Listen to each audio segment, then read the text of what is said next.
أنفسنا ومن سيئات أعمالنا من يهده الله فلا مضل له ومن يضلل فلن تجد له وليا مرشدا. أشهد أن لا إله إلا الله وحده لا شريك له وأشهد أن محمدا عبده ورسوله أرسله بالهدى ودين الحق ليظهره على الدين كله وكفى بالله شهيدا. اللهم صل على محمد وعلى آل محمد كما صليت على إبراهيم وعلى آل إبراهيم إنك حميد مجيد. اللهم بارك على محمد وعلى آل محمد كما باركت على إبراهيم وعلى آل إبراهيم إنك حميد مجيد. أما بعد فإن خير الحديث كتاب الله وخير الهدي هدي محمد صلى الله عليه وسلم وشر الأمور محدثاتها وكل محدثة بدعة وكل بدعة ضلالة وكل ضلالة في النار. أعوذ بالله من الشيطان الرجيم. بسم الله الرحمن الرحيم. يا أيها الذين آمنوا اتقوا الله حق تقاته ولا تموتن إلا وأنتم مسلمون. يا أيها الناس اتقوا ربكم الذي خلقكم من نفس واحدة وخلق منها زوجها وبث منهما رجالا كثيرا ونساء واتقوا الله الذي تساءلون به والأرحام إن الله كان عليكم رقيبا. يا أيها الذين آمنوا اتقوا الله وقولوا قولا سديدا يصلح لكم أعمالكم ويغفر لكم ذنوبكم ومن يطع الله ورسوله فقد فاز فوزا عظيما. ഏറെ സ്നേഹമുള്ള സത്യവിശ്വാസിനികളെ, കാരുണ്യവാനായ അർഹമുർ-റഹീമീനായ അല്ലാഹുവിനെ ഓർത്തുകൊണ്ട് നന്മകൾ ധാരാളം ചെയ്തുകൊണ്ട് നല്ല വ്യക്തിത്വങ്ങളായി ജീവിക്കണം എന്ന് ആമുഖമായി ഉണർത്തുകയാണ്, വസിയ്യത്ത് ചെയ്യുകയാണ്. ത്യാഗത്തിൻ്റെയും സ്നേഹത്തിൻ്റെയും സൗഹാർദ്ദത്തിൻ്റെയും സഹവർത്തിത്വത്തിൻ്റെയും മഹത്തായ ഈദുൽ അദ്ഹ ബലിപെരുന്നാൾ ആശംസകൾ നേരുകയാണ്. അല്ലാഹു അക്ബർ അല്ലാഹു അക്ബർ അല്ലാഹു അക്ബർ ലാ ഇലാഹ ഇല്ലല്ലാഹു വല്ലാഹു അക്ബർ അല്ലാഹു അക്ബർ വലില്ലാഹിൽ ഹംദ്. സഹോദരങ്ങളെ, ലോകത്ത് മുസ്ലിമീങ്ങള് ബലിപെരുന്നാൾ ആഘോഷിക്കുമ്പോ മഹാനായ ഖലീലുല്ലാഹി ഇബ്രാഹിം നബി അലൈഹിസ്സലാമയെ കുറിച്ച് ഓർക്കുന്നു, മഹാനായ ഇസ്മായിൽ നബി അലൈഹിസ്സലാമയെ കുറിച്ച് ഓർക്കുന്നു, ഹാജറ റളിയല്ലാഹു അൻഹയെ കുറിച്ച് ഓർക്കുന്നു.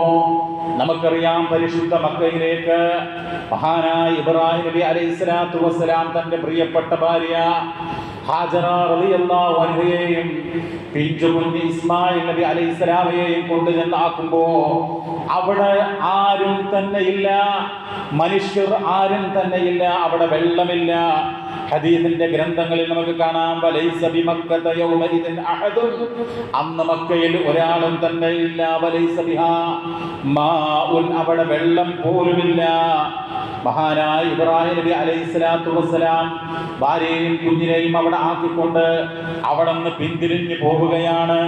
അപ്പോൾ ഹാജറ റളിയല്ലാഹു അൻഹ ചോദിക്കുകയാണ്, ഫഖാലത് യാ ഇബ്രാഹിം അയ്ന തദ്ഹബു വതദ്റകുനാ ബിഹാദൽ വാദി അല്ലദീ ലൈസ ബിഹി ഇൻസുൻ വലാ ശൈ.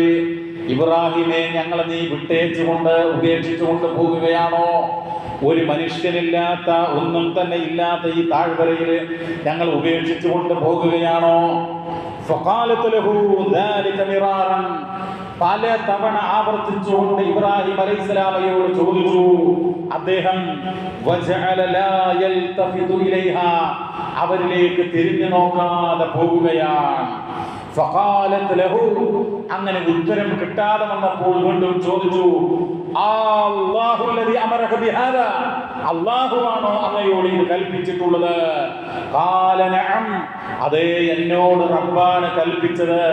എൻ്റെ ഭാര്യയെയും കുഞ്ഞിനെയും ആരാരുമില്ലാത്ത ഈ താഴ്വരയിൽ കൊണ്ടു ചെന്നാക്കണമെന്ന് അല്ലാഹുവാണ് കൽപ്പിച്ചത്. അപ്പോൾ ആ ഹാജറ റളിയല്ലാഹു തആല അൻഹ പറയുന്ന ഒരു മറുപടിയുണ്ട്.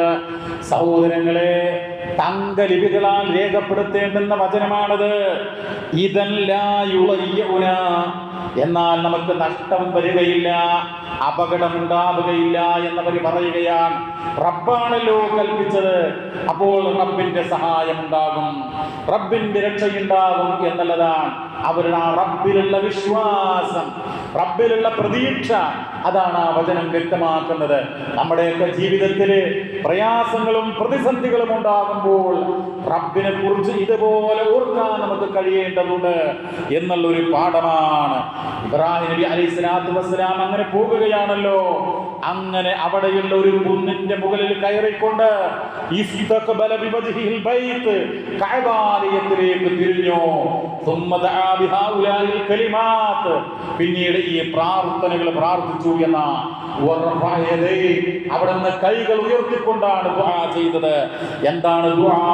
റബ്ബനാ ഇന്നി അസ്കൻതു മിൻ ദുർരിയതി ബിവാദിൻ ഗൈരി ദി സർഅൻ ഇൻദ ബൈതികൽ മുഹറം റബ്ബനാ ലിയുഖീമുസ് സ്വലാ فجعل أفئدة من الناس تهوي إليهم وارزقهم من الثمرات لعلهم يشكرون. നാഥാ, എൻ്റെ കുടുംബത്തെ, എൻ്റെ സന്തതിയെ ഇതാ ഈ കൃഷിയിടമില്ലാത്ത, കൃഷിയില്ലാത്ത, ആരാരുമില്ലാത്ത നിന്റെ പവിത്രമായ ഭവനത്തിങ്കൽ വെച്ച് ഞാൻ വിട്ടേച്ചു പോവുകയാണ്. അല്ലാഹുവേ, നമസ്കാരം നിലനിർത്തുന്നതിന് വേണ്ടി, കൃത്യമായി അനുഷ്ഠിക്കുന്നതിന് വേണ്ടി ഈ ഭവനം, ആ ഭവനത്തിലേക്ക് ജനങ്ങളുടെ മനസ്സിൽ ഒരാകർഷണീയത ഉണ്ടാക്കണമേ.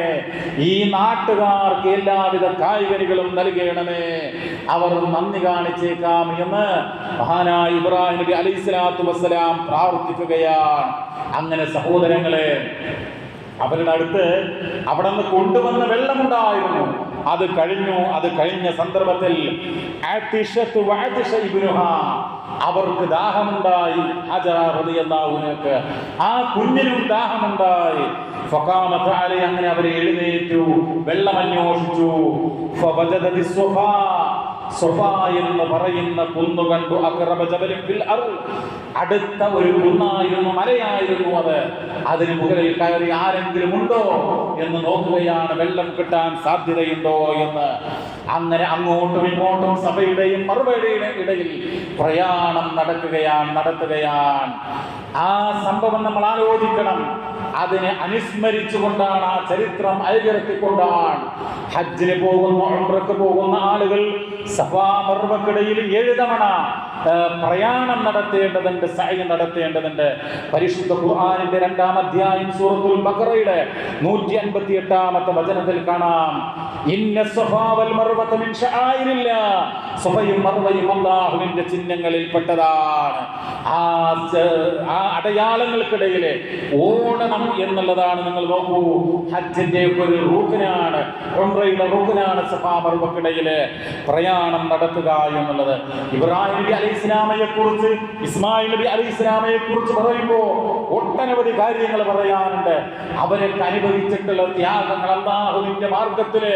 നമുക്കറിയാം, പ്രായമായിട്ടാണ് ഒരു കുഞ്ഞുണ്ടാകുന്നത്. ആ കുഞ്ഞുണ്ടായ ഘട്ടത്തില് മഹാനായിട്ടുള്ള ഇബ്രാഹിം നബി അലൈഹിസ്സലാം ഒരു സ്വപ്നം കാണുകയാണ്. എന്താണ് ആ സ്വപ്നം? മകനെ അറുക്കണം എന്നുള്ള സ്വപ്നമാണ്.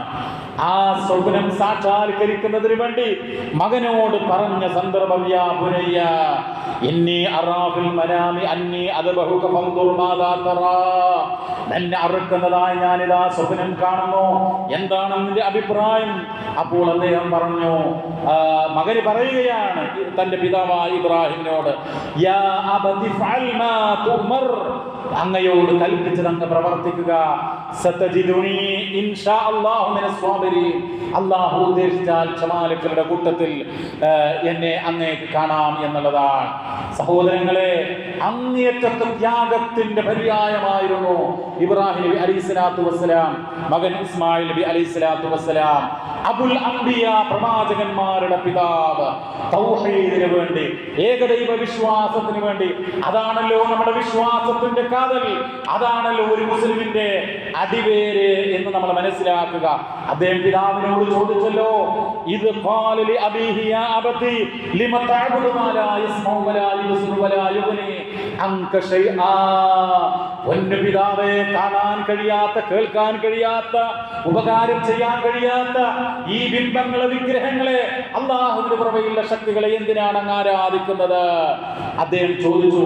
ആ നാട്ടുകാരോട് ചോദിച്ചു, മാ ഹാദിഹി തമാഫീൽ അല്ലതീ ലഹും അൻതും ആകിഫൂൻ, നിങ്ങൾ ഭജനമിരിക്കുന്ന ഈ ബിംബങ്ങളും പ്രതിഷ്ഠകളും എന്തിനാണ് അവരുടെ മുമ്പിൽ നിങ്ങൾ ഇങ്ങനെ ഭജനമിരിക്കുന്നത് എന്നുള്ളതാണ്. എന്താ മറുപടി?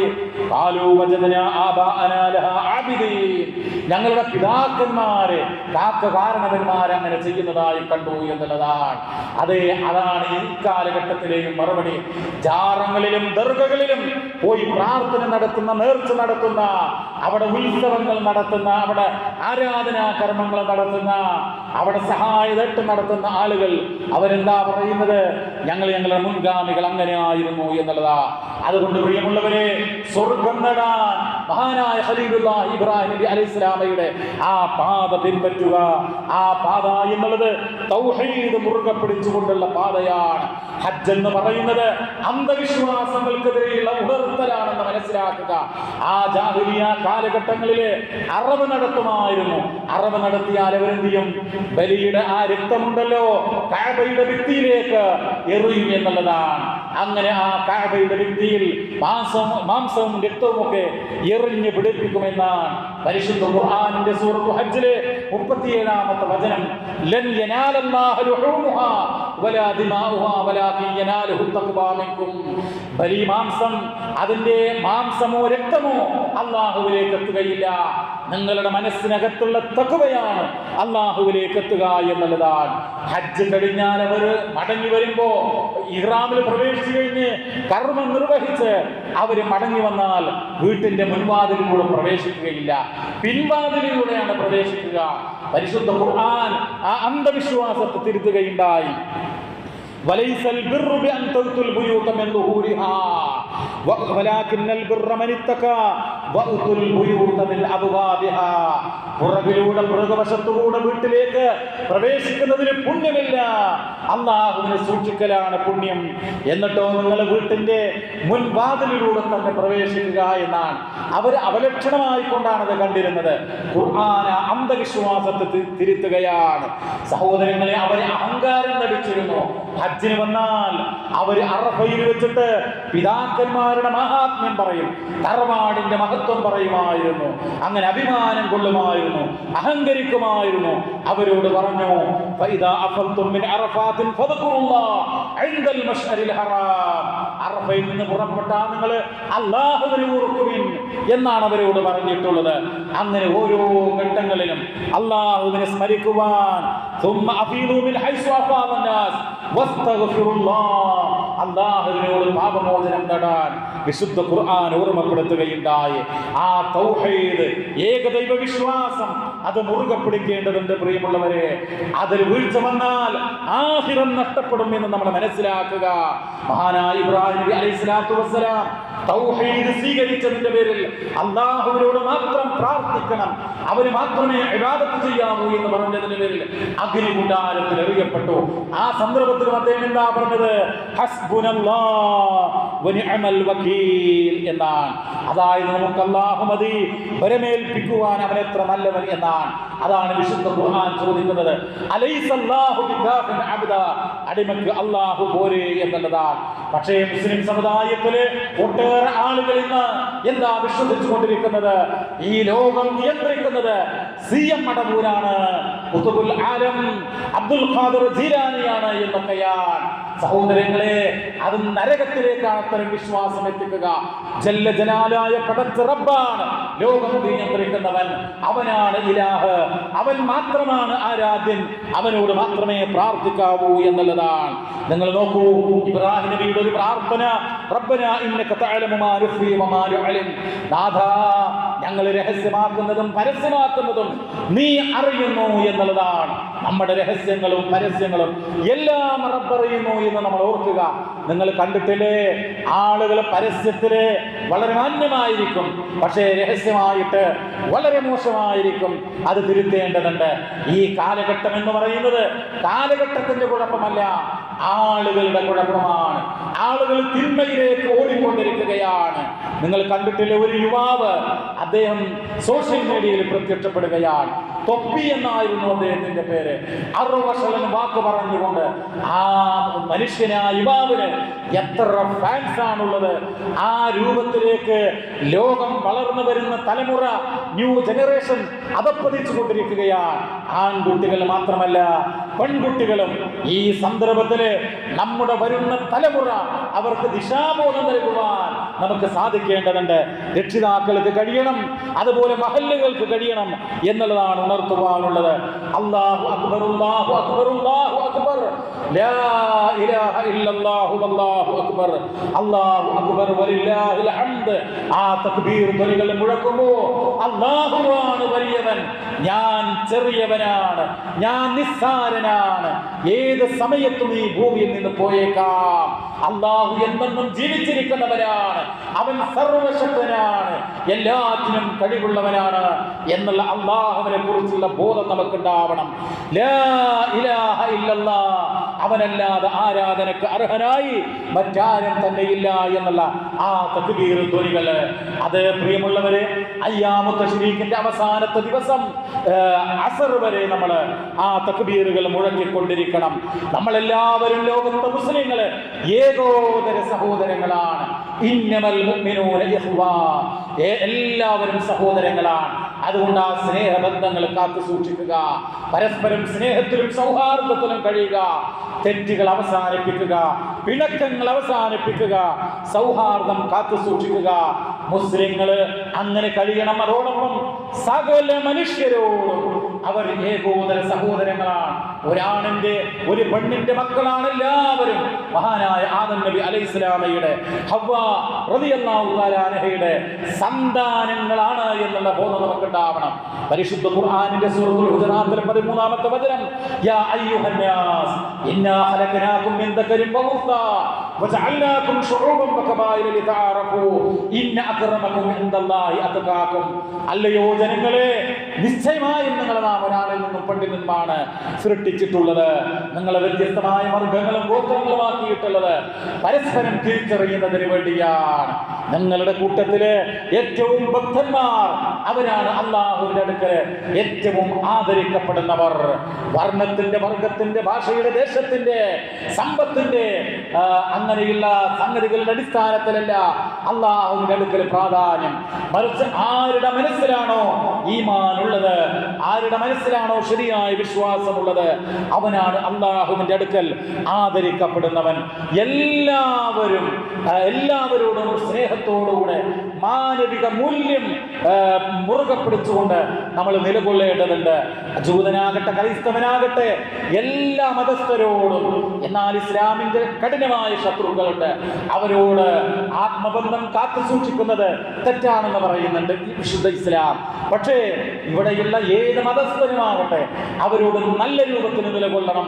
അതാണല്ലോ മഹാനായ പ്രവാചകൻ സല്ലല്ലാഹു അലൈഹി വസല്ലമ ഹജ്ജത്തുൽ വദാഇൽ പറഞ്ഞിട്ടുള്ളത്. യാ അയ്യുഹന്നാസ് അലാ ഇന്ന റബ്ബകും വാഹിദ്, അല്ലയോ ജനങ്ങളെ നിങ്ങളുടെ റബ്ബ് ഒരുവനാണ്. വ ഇന്ന അബാകും വാഹിദ്, നിങ്ങളുടെ പിതാവ് ഒരുവനാണ്. അലാ ലാ ഫദ്ല ലി അറബിയ്യിൻ അലാ അജമിയ്യിൻ വലാ ലി അജമിയ്യിൻ അലാ അറബിയ്യിൻ വലാ അഹ്മർ അലാ അസ്വദ വലാ അസ്വദ അലാ അഹ്മർ. ഇമാം അഹ്മദ് ഉദ്ധരിച്ച വചനമാണ്. അറബിക്ക് അനറബിയെക്കാളോ അതുപോലെ തന്നെ നേരെ മറിച്ചോ കറുത്തവന് വെളുത്തവനെക്കാളോ വെളുത്തവന് കറുത്തവനെക്കാളോ ഒന്നും തന്നെ പ്രാധാന്യമില്ല ഇല്ലാ ബിത്തഖ്വ, തഖ്വ കൊണ്ടല്ലാതെ എന്നുള്ളതാണ്. സഹോദരങ്ങളെ, നമ്മുടെ രാജ്യം നമുക്കറിയാം കഴിഞ്ഞ 10 വർഷമായിക്കൊണ്ട് വർഗീയ ഫാസിസ്റ്റുകളാണ് ഭരിച്ചുകൊണ്ടിരുന്നത്. ആ കാലഘട്ടത്തിൽ ഭരണകൂട ഭീകരത അതിന്റെ ഏറ്റവും ഉയർന്ന തലത്തിലായിരുന്നു. ആ കാലഘട്ടത്തിൽ നമുക്കറിയാം ആൾക്കൂട്ടം കൂടി കൊലപാതകം നടത്തുന്ന, പാവപ്പെട്ട മനുഷ്യരെ അടിച്ചു കൊല്ലുന്ന സംഭവങ്ങൾ ഉണ്ടായിട്ടുണ്ട്. അതുപോലെ പല അക്രമങ്ങളും ഉണ്ടായിട്ടുണ്ട്. ഭരണകൂടം തന്നെ എല്ലാ തിന്മകൾക്കും പച്ചക്കൊടി കാണിച്ചിട്ടുണ്ട്. ഏക സിവിൽ കോഡ് നടപ്പാക്കുമെന്ന് പറഞ്ഞിട്ടുണ്ട്. NRCയും CAAയും ഒക്കെ കൊണ്ടുവന്നുകൊണ്ട് ഈ മുസ്ലിം സമുദായത്തെ പ്രത്യേകിച്ച് പീഡിപ്പിക്കാൻ വേണ്ടി ശ്രമിച്ചിട്ടുണ്ട്. എന്തിനേറെ രാജ്യത്തിന്റെ സ്വാതന്ത്ര്യ സമരത്തിന് വേണ്ടി പോരാടിയിട്ടുള്ള, ഈ രാജ്യത്തിന് വേണ്ടി ജീവൻ തന്നെ ബലിയർപ്പിച്ചിട്ടുള്ള ധീരദേശാഭിമാനികളായിട്ടുള്ള മഹാരഥന്മാരായിട്ടുള്ള ആളുകളെ അവർ ഒഴിവാക്കുവാൻ, വിസ്മരിക്കുവാൻ വേണ്ടിയിട്ട് പല ശ്രമങ്ങളും നടത്തിയിട്ടുണ്ട്. മൗലാന അബുൽ കലാം ആസാദ് ഗാന്ധിജിയുടെ കൂടെ, അതുപോലെ തന്നെ നമുക്കറിയാം പണ്ഡിറ്റ് ജവഹർലാൽ നെഹ്റുവിന്റെ കൂടെ ഈ രാജ്യത്തിന് വേണ്ടി ഒരുപാട് സേവനങ്ങൾ അർപ്പിച്ച മഹാനാണ്. സ്വാതന്ത്ര്യ സമര സേനാനിയാണ്. ഒന്നാമത്തെ വിദ്യാഭ്യാസ മന്ത്രിയാണ്. ആ മൗലാന അബുൽ കലാം ആസാദ് എന്ന് പറയുന്ന മഹാന്റെ ആ ചരിത്രം, അദ്ദേഹത്തെ കുറിച്ചുള്ള പാഠഭാഗം നമ്മുടെ പാഠപുസ്തകത്തിൽ നിന്ന് കേന്ദ്ര ഗവൺമെന്റ് കഴിഞ്ഞ വർഷം നീക്കം ചെയ്യുകയുണ്ടായി. അദ്ദേഹമാണ് രാജ്യത്തെ ഒന്നാമത്തെ വിദ്യാഭ്യാസ മന്ത്രി. അദ്ദേഹമാണ് ഉന്നതമായിട്ടുള്ള സർവകലാശാലകളും IITകളും ഒക്കെ സ്ഥാപിച്ചത്. പക്ഷേ അദ്ദേഹത്തിന്റെ പേരുള്ള ഫെലോഷിപ്പുകളും അതുപോലെയുള്ള കാര്യങ്ങളുമൊക്കെ ഈ ഗവൺമെന്റ് എടുത്തു മാറ്റുകയുണ്ടായി. ഒരുപാട് ദ്രോഹം ചെയ്യുകയുണ്ടായി. നമുക്കറിയാം മണിപ്പൂരിലൊക്കെ അവിടെയുള്ള ആളുകളുടെ ആരാധനാലയങ്ങൾ തകർക്കുകയും എത്രയോ ആളുകളെ കൊല നടത്തുകയും ചെയ്യുകയുണ്ടായി. അങ്ങനെ അക്രമങ്ങൾ അഴിച്ചുവിടുന്ന കാര്യത്തില് ഇവര് വലിയ പങ്കാണ് വഹിച്ചിട്ടുള്ളത്. പക്ഷേ നിരന്തരമായ പ്രാർത്ഥനകളുടെ ഫലമായിക്കൊണ്ട് അവർക്ക് അല്പം ക്ഷീണം പറ്റിയിട്ടുണ്ട്. സഹോദരങ്ങളെ, ഇനിയും പ്രാർത്ഥന തുടരുക. അതോടൊപ്പം ഏറെ ശ്രദ്ധിക്കേണ്ടത് ഇന്ത്യ രാജ്യത്തെ പൗരന്മാർ എന്നുള്ള നിലക്ക് നമ്മൾ ചെയ്യേണ്ടുന്ന വളരെ പ്രധാനപ്പെട്ട ഒരു കാര്യം, ഇവിടുത്തെ മതേതര ശക്തികൾ അവരൊരുമിച്ച് നിന്നുകൊണ്ട് വർഗീയ ശക്തികൾക്കെതിരെ, മതേതരവാദികളായ എല്ലാ പാർട്ടികളും ഒരുമിച്ച് നിന്നുകൊണ്ട് അവര് ഈ വർഗീയ ഫാസിസ്റ്റുകൾക്കെതിരെ പ്രതിരോധം തീർക്കാനുള്ള പാഠമാണ് ഈ സന്ദർഭത്തിൽ നമ്മൾ സ്വീകരിക്കേണ്ടത്. അങ്ങനെ ഒന്നിച്ച് നിന്നതുകൊണ്ടാണ് ഇവർക്ക് അല്പമെങ്കിലും അവരുടെ അഹങ്കാരമൊന്ന് കുറക്കാൻ നമുക്ക് കഴിഞ്ഞത് എന്ന് ഓർക്കുക. കേരളത്തിന്റെ അവസ്ഥ എന്താ പ്രിയമുള്ളവരെ? ചില ആളുകൾ വർഗീയ വിഷം തുപ്പുകയാണ്. ശ്രീനാരായണ ഗുരു എന്ന് പറയുന്ന മഹാനായ മനുഷ്യന്റെ പേരുള്ള ഒരു സംഘടനയുടെ തലപ്പത്തിരിക്കുന്ന ഈഴവ സമുദായത്തിന്റെ പരിപാലനത്തിന് വേണ്ടി ഉണ്ടാക്കപ്പെട്ടുള്ള ഒരു സംഘത്തിന്റെ തലപ്പത്തിരിക്കുന്ന ഒരു വ്യക്തി, അദ്ദേഹം നിരന്തരം വിഷം തുപ്പിക്കൊണ്ടിരിക്കുകയാണ്. മുസ്ലിം സമുദായത്തിനെതിരെ ആക്രോശിക്കുകയാണ് അദ്ദേഹം. എന്താ പറഞ്ഞുകൊണ്ടിരിക്കുന്നത്? മുസ്ലിം സമുദായത്തിന് ഗവൺമെന്റുകൾ അനർഹമായി കൊണ്ട് സഹായങ്ങൾ നൽകുകയാണ്, വാരിക്കോരി നൽകുകയാണ് എന്ന് പറയുക മാത്രമല്ല, മുസ്ലിം സമുദായത്തെ പല ആളുകളും തീവ്രവാദികളാണ് എന്ന് പച്ചക്ക് വിളിച്ചു പറയുന്നു. അദ്ദേഹമാണത്രേ കേരള ഗവൺമെന്റിന്റെ നവോത്ഥാന നായകൻ, നവോത്ഥാന സമിതിയുടെ ചെയർമാൻ എന്നുള്ളത് എത്രമാത്രം വിരോധാഭാസമാണ്. അദ്ദേഹം പറയുന്നത് മുസ്ലിം സമുദായം അനർഹമായിട്ട് പലതും നേടുന്നു എന്നുള്ളതാണ്. നമുക്ക് പറയാനുള്ളത്, നമ്മുടെ പ്രസ്ഥാനം പറയുകയുണ്ടായി, ഗവൺമെന്റ് ജാതി സെൻസസ് എടുക്കട്ടെ, എന്താണ് മുസ്ലിം സമുദായം നേടിയിട്ടുള്ളത്? അർഹതപ്പെട്ടതുപോലും ഈ സമുദായം നേടിയിട്ടില്ല പ്രിയമുള്ളവരെ. അർഹതപ്പെട്ടതുപോലും സ്റ്റേറ്റ് ഗവൺമെന്റ് ആകട്ടെ സെൻട്രൽ ഗവൺമെന്റ് ആകട്ടെ നൽകിയിട്ടില്ല എന്നുള്ളതാണ് യാഥാർത്ഥ്യം. ഈ പാവപ്പെട്ട സമുദായത്തിന്റെ ജനസംഖ്യാനുപാതത്തിന് അർഹമായിട്ടുള്ള, വിദ്യാഭ്യാസത്തിന് അർഹമായിട്ടുള്ള അവകാശങ്ങള്, ജോലികൾ, മറ്റുള്ള അവകാശപ്പെട്ട കാര്യങ്ങൾ നൽകപ്പെട്ടിട്ടില്ല എന്നുള്ളതാണ് യാഥാർത്ഥ്യം. പ്രിയമുള്ളവരെ, അത്തരം വിഷം തുപ്പലുകൾ നമ്മൾ കാണുകയും അവർക്കെതിരെ അങ്ങനെയുള്ള ആളുകളെ സത്യം ബോധ്യപ്പെടുത്തുവാൻ നമ്മുടെ മുസ്ലിം സമൂഹം, മുസ്ലിം സംഘടനകള് ബുദ്ധിപരമായിട്ട് പ്രായോഗികമായിട്ട് ശ്രമങ്ങൾ നടത്തുകയും ചെയ്യേണ്ടതുണ്ട്. അതോടൊപ്പം ഈ സന്ദർഭത്തിൽ പ്രിയമുള്ളവർ, വളരെ പ്രധാനപ്പെട്ട ഒരു കാര്യം, കുടുംബ ബന്ധങ്ങൾ കാത്തു സൂക്ഷിക്കേണ്ടതുണ്ട്. കുടുംബ ബന്ധം വിച്ഛേദിക്കുന്നവൻ സ്വർഗത്തിൽ പ്രവേശിക്കുകയില്ല എന്ന് മഹാനായ റസൂലുള്ളാഹി സ്വല്ലല്ലാഹു അലൈഹി വസല്ലമ പഠിപ്പിച്ചിട്ടുണ്ട്. അർറഹിമു ശിജ്നത്തുൻ, അതായത് കുടുംബ ബന്ധമുണ്ടല്ലോ, അത് ബന്ധം ചേർക്കുന്ന ഒന്നാണ്. മുത്തസിലത്തുൻ എന്നാണ്. അത് ഇങ്ങനെ ഒരു ബന്ധമുള്ളതാണ്. എന്തിനോടാണ് ബന്ധം? അല്ലാഹുവിന്റെ അർശുമായിട്ട്. ഫമൻ വസുലഹാ വസുലതുഹു വമൻ ഖതഅഹാ ഖതഅതുഹു എന്നാണ്. അത് ആര് ബന്ധം ചേർത്തുവോ, ആരൊക്കെ കുടുംബ ബന്ധം ചേർത്തുവോ അവനോട് അല്ലാഹു ബന്ധം ചേർക്കും. ആരത് വിച്ഛേദിച്ചുവോ അല്ലാഹു അവനോടും ബന്ധം വിച്ഛേദിക്കും എന്നാണ്.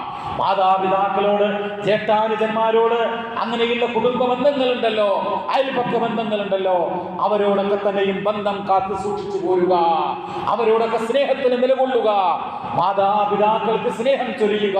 മഹാനായ റസൂലുള്ളാഹി സ്വല്ലല്ലാഹു അലൈഹി വസല്ലമ പറഞ്ഞു, മാതാപിതാക്കള് അവർക്ക് നിങ്ങൾ കാരുണ്യത്തിന്റെ ചിറകുകൾ താഴ്ത്തി കൊടുക്കണം എന്ന് വിശുദ്ധ ഖുർആൻ ഓർമ്മപ്പെടുത്തിയല്ലോ. ഇന്നല്ലാഹ യൂസീകും ബി ഉമ്മഹാത്തികും സലാസ. മാതാപിതാക്കളുടെ കൂട്ടത്തിൽ മാതാവിനോട് കൂടുതൽ നന്മ ചെയ്യണം, പ്രത്യേകം ആദരവ് നൽകണം എന്ന് അല്ലാഹുവിന്റെ റസൂൽ വസിയ്യത്ത് ചെയ്തിട്ടുണ്ട്. 3 തവണയാണ് അത് പറഞ്ഞത്. എന്നിട്ട് പറഞ്ഞു, ഇന്നല്ലാഹ യൂസീകും ബി ആബായികും, നിങ്ങളുടെ പിതാക്കന്മാരോട് നന്മ ചെയ്യുവാനും വസിയ്യത്ത് ചെയ്യുന്നു എന്നുള്ളതാണ്. കുട്ടികളോട് സ്നേഹവും കാരുണ്യവും കാണിക്കുക. നമ്മുടെ കല്യാണം കഴിച്ചു കൊണ്ടുവന്നിട്ടുള്ള നമ്മുടെ ഇണകളോട് അവർക്കുള്ള അവകാശങ്ങൾ നൽകുക. ഭാര്യയുടെ അവകാശങ്ങൾ നൽകുക, അവൾക്ക് സ്നേഹം നൽകുക. അവളോടുള്ള കടമകളും കടപ്പാടുകളും നമ്മൾ നിർവഹിക്കാൻ തയ്യാറാകേണ്ടതുണ്ട്. അതുപോലെ തന്നെ ഭാര്യമാർ ഭർത്താക്കന്മാരോട് നല്ല രൂപത്തിൽ നിലകൊള്ളേണ്ടതുണ്ട്. ഖദീജ റളിയല്ലാഹു അൻഹ ഭർത്താവായ നബി സല്ലല്ലാഹു അലൈഹി വസല്ലമയോട് എങ്ങനെയാണോ നിലകൊണ്ടത്, അതുപോലെ സ്നേഹത്തിന് നിലകൊള്ളാൻ സ്ത്രീകൾ തയ്യാറാകേണ്ടതുണ്ട്. സ്ത്രീകൾക്ക് സംരക്ഷണം നൽകേണ്ടതുണ്ട്. അവർക്ക് ഇസ്ലാം പ്രത്യേകമായിട്ട് ഒട്ടനവധി ഉപദേശങ്ങൾ നൽകിയിട്ടുണ്ട്. മഹാനായ റസൂലുള്ളാഹി സ്വല്ലല്ലാഹു അലൈഹി വസല്ലം ഹജ്ജത്തുൽ വദാഇൽ പറയുകയുണ്ടായി, അലാ വസ്തൗസു ബിൻ നിസാഇ ഖൈറാ, നിങ്ങൾ സ്ത്രീകളുടെ കാര്യത്തിൽ ഞാൻ നിങ്ങളോട് വസിയ്യത്ത് ചെയ്യുന്നു, അവർക്ക് നന്മ ചെയ്യുക എന്നുള്ളതാണ്. പക്ഷേ പ്രിയമുള്ളവരെ, ഇന്ന് പല സഹോദരിമാരും വളരെ നൈസായിട്ടുള്ള ഡ്രസ്സ് ധരിക്കുകയാണ്. അകത്തുള്ളത് പുറത്തേക്ക് കാണുന്ന രൂപത്തിൽ ടൈറ്റായ ഫിറ്റായ ഡ്രസ്സ് ധരിക്കുന്നു. അവരുടെ പുരുഷന്മാര് കണ്ടാല് വികാരം ഉത്തേജിപ്പിക്കുന്ന രൂപത്തിലുള്ള ഡ്രസ്സാണ് പലരും ധരിക്കുന്നത്. അല്ലാഹുവിന്റെ റസൂൽ പറഞ്ഞു, അത്തരം സഹോദരിമാർ നരകാവകാശികളാണ് എന്നുള്ളതാ. നിസാഉൻ കാസിയാത്തുൻ ആരിയാത്തുൻ മുമീലാത്തുൽ മാഇലാത്ത്, വസ്ത്രം ധരിച്ച നഗ്നകൾ, അവർ ചാഞ്ഞും ചെരിഞ്ഞുമൊക്കെ നടക്കുകയാണ്. അതുകൊണ്ട് അങ്ങനെയുള്ള തിന്മകള് അവസാനിപ്പിക്കേണ്ടതുണ്ട്. സഹോദരങ്ങളെ, തൗഹീദിന്റെ മാർഗത്തിൽ പ്രബോധന പ്രവർത്തനങ്ങൾക്ക് വേണ്ടി നമ്മൾ ഈ ഒരു സന്ദർഭത്തിൽ പ്രതിജ്ഞ എടുക്കേണ്ടതുണ്ട്. മരണം വരെ അചഞ്ചലമായിട്ടുള്ള തൗഹീദിന്റെ വക്താക്കളായി നിലകൊള്ളണം. ഈ സന്ദർഭത്തിൽ എത്രയോ ആളുകൾ നമ്മുടെ കൂട്ടത്തിൽ, കുടുംബത്തില് രോഗശൈലിയിൽ കിടക്കുന്ന ആളുകൾ ഉണ്ടാവും. അവരെ സന്ദർശിക്കുവാൻ, അവർക്ക് വേണ്ടി പ്രാർത്ഥിക്കുവാൻ നമ്മൾ സന്നദ്ധരാകണം, അവരെ സ്വാന്തരിപ്പിക്കാൻ തയ്യാറാകണം. അതുപോലെ തന്നെ ലോകത്ത് പല ഭാഗത്തും മുസ്ലിമീങ്ങൾ ആക്രമിക്കപ്പെട്ടുകൊണ്ടിരിക്കുകയാണ്. ഫലസ്തീനിലെ ഗസയിൽ എത്രയോ പിഞ്ചുകുഞ്ഞുങ്ങൾ അതുപോലെ ചെയ്യപ്പെട്ടു. അതുപോലെ തന്നെ സ്ത്രീകളും പുരുഷന്മാരും മുതിർന്നവരും ഒക്കെ തന്നെയും ബോംബ് വർഷങ്ങൾക്കിരയായി.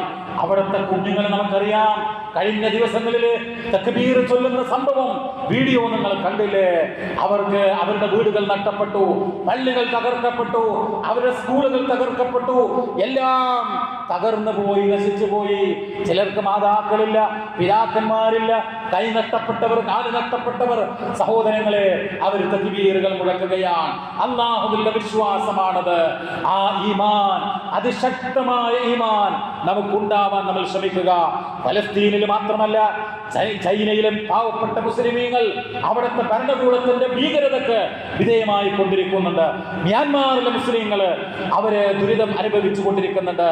നമ്മുടെ കേരളത്തിൽ അല്പമൊക്കെ മുസ്ലിമീങ്ങൾക്ക് സ്വസ്ഥതയും സമാധാനവും ഉണ്ട്, അൽഹംദുലില്ലാഹ്. പക്ഷേ ഉത്തരേന്ത്യയിലെ പാവപ്പെട്ട മുസ്ലിമീങ്ങൾ അവര് പശുവിന്റെ മാംസം കൊണ്ടുപോയാൽ, മറ്റുള്ള മൃഗത്തിന്റെ മാംസം കൊണ്ടുപോയാൽ തന്നെ പശുവിന്റെ മാംസമാണെന്ന് പറഞ്ഞുകൊണ്ട് കൂട്ടം കൂടി അടിച്ചു കൊല്ലുന്ന സംഭവങ്ങള്, അങ്ങനെയുള്ള യാതനകൾ അനുഭവിക്കുന്ന മുസ്ലിം സഹോദരങ്ങള് ലോകത്തിന്റെ വിവിധ ഭാഗങ്ങളില് അവർക്കൊക്കെ അല്ലാഹു തആല സംരക്ഷണം നൽകി, കാരുണ്യം നൽകി അനുഗ്രഹിക്കുമാറാവട്ടെ. പരീക്ഷണങ്ങളെ, പ്രതിസന്ധികളെ ഈമാൻ കൊണ്ട്, വിശ്വാസം കൊണ്ട് അതിജീവിക്കുവാൻ ഈ ബലിപെരുന്നാൾ നമുക്ക് പാഠം നൽകുകയാണ്. ഇബ്രാഹിം നബിയുടെ ആ ജീവിതം നമുക്ക് പാഠം നൽകുകയാണ്. അല്ലാഹു സുബ്ഹാനഹു വ തആല ആ രൂപത്തിൽ മുന്നോട്ട് പോകുവാൻ നമ്മെ അനുഗ്രഹിക്കുമാറാവട്ടെ. അല്ലാഹുമ്മ അഇസ്സൽ ഇസ്ലാമ വൽ മുസ്ലിമീൻ വഅദില്ല ശിർക വൽ മുശ്രികീൻ വദമ്മിർ അഅദാഅദ്ദീൻ. അല്ലാഹുമ്മ അഇസ്സൽ ഇസ്ലാമ വൽ മുസ്ലിമീൻ വഅദില്ല ശിർക വൽ മുശ്രികീൻ വദമ്മിർ അഅദാഅദ്ദീൻ. അല്ലാഹുമ്മ അഇസ്സൽ ഇസ്ലാമ വൽ മുസ്ലിമീൻ വഅദില്ല ശിർക വൽ മുശ്രികീൻ വദമ്മിർ അഅദാഅദ്ദീൻ. اللهم فرج عن إخواننا المستضعفين في فلسطين. اللهم فرج عن إخواننا المستضعفين في فلسطين. اللهم كن لهم وليا ونصيرا.